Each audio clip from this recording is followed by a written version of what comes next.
Bells na ba yan? Okay na yan, dear. 100 baht lang yung budget mo dyan, ma'am, ha? Spend wisely nga, sabi palagi ni mami. Hindi tayo magkagasto-gasto.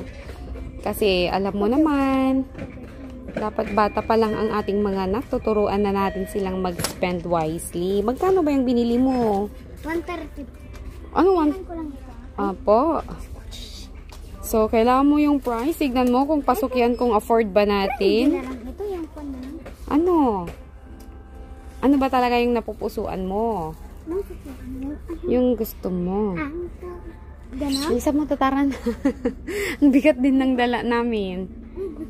Opo. Ano ba yan? Okay. Ayan, talagang willing-willing ang mga bata sa mga ganitong mga laruan. Ha?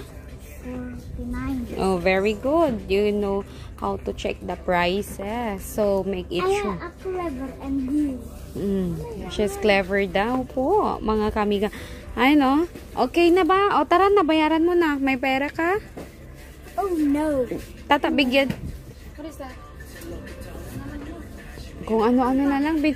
Anong, malalaro mo ba yan na ano? Matagal? Baka mamaya ikakalat mo lang yan. Anong nasa loob niya? Kung makita? Mga malilit na toys. Oh.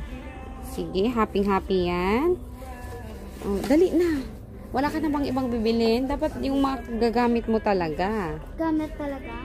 Yung mga pwede mong laruin talaga na ano, pang matagalan, hindi yung istatapon mo lang. May bagay sila dito. Yan, yung bulbul na yan, ginararo nila everyday.